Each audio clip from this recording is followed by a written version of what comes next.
Well, I'm here with my neighbor, Rose, who is 102. 102, right, Rose? I, And these are her shoes. You knitted? I knitted. That's awesome. This is the house that she was born in. And that's my Afghan I made there. And this is her Afghan.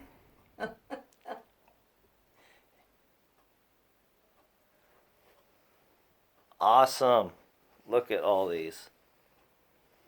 You have done some serious knitting. Yeah.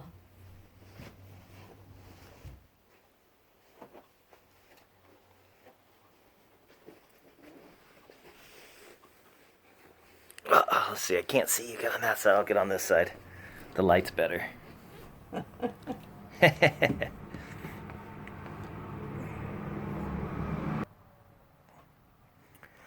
Do you think that people should get more acquainted with their neighbors?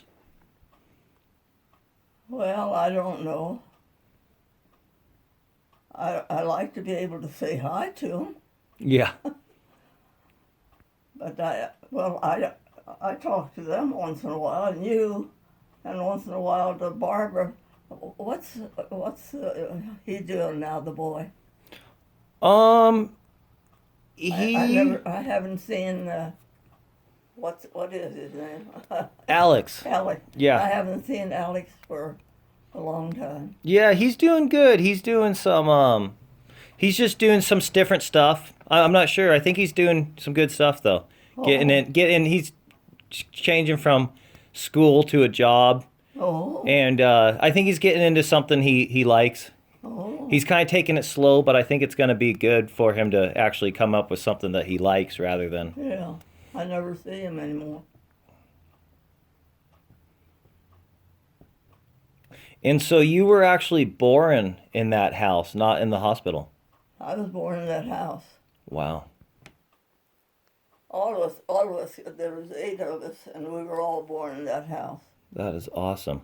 And my youngest sister and I are the only two left. Hmm.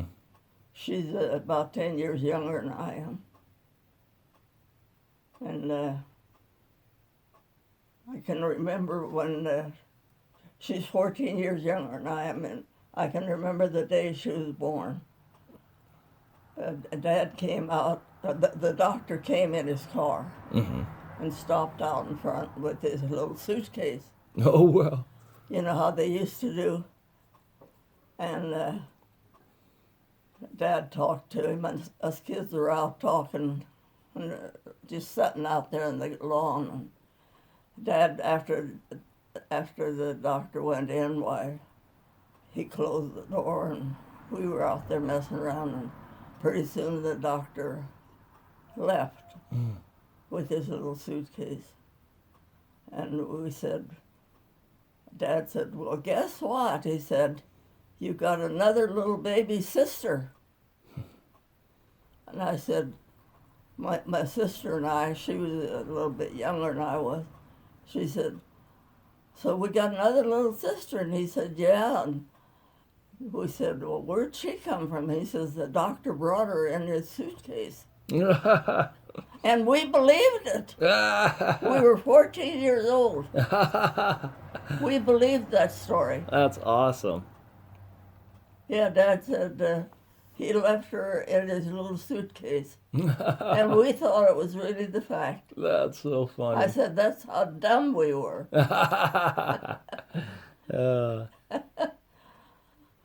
Can you feature kids nowadays thinking that? Yeah. Yeah, that's great. They're not that dumb anymore. No. I guess we were really dumb. Yeah.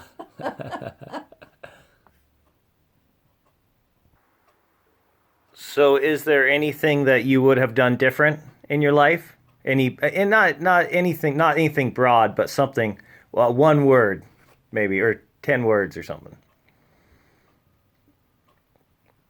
Well, all I can say is we were really dumb. All those kids, we didn't know nothing. Yeah. That's funny. And how we raised our potatoes and carrots and all that stuff. Dad had one acre of land right beside the house, Mm-hmm.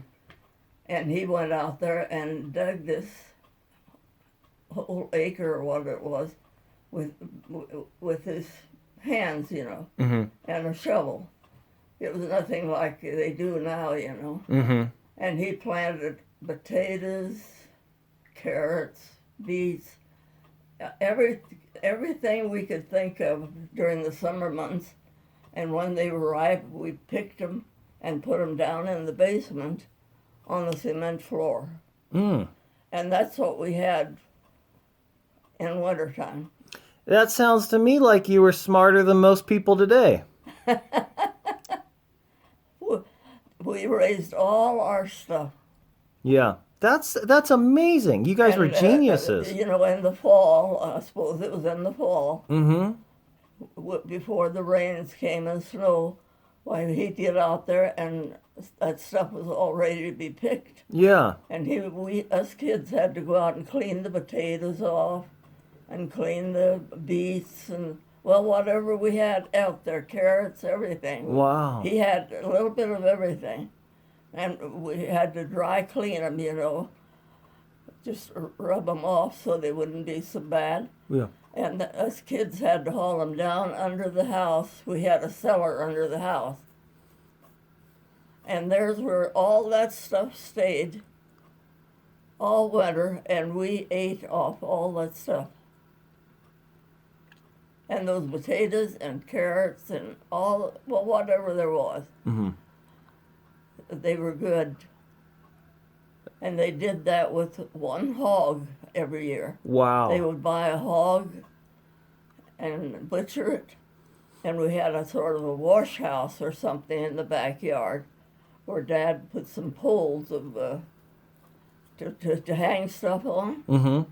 and that's where we hang our sausage and our meat and stuff. For the winter months, they were like ice Mm. in that little house, Mm. and that's what we had to eat. Wow.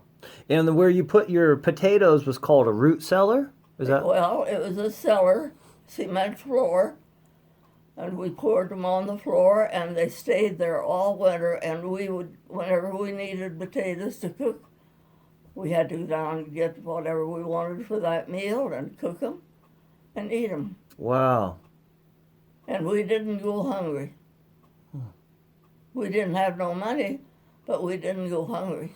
Wow. We raised our own stuff. Seems like you were a lot smarter than us. All we have to do now is just take money to the grocery store and bring home a bunch of food. But if we ever get into an issue where we can't do that, oh man, people are so dumb. We can't figure out how to grow our food for a We wouldn't year. know what to do. No, we'd be lost. But that's the way we grew up. Wow. And we had 8 kids. That's awesome, mate. Got all your food for 1 year yourselves. And none of us went hungry. Wow. But Mom baked bread every day. She'd buy those big bags of flour, Mm-hmm. those white ones. I can still remember those white bags. Mom would use that flour, you know. Wow. Every day she baked bread, and it was delicious bread. That is awesome. I can remember all that stuff. And I had to stay home from school because there was 8 kids, and Mom couldn't take care of everything, you know, the cooking and washing. She washed on the board, on the scrub board, Mm. and I had to help.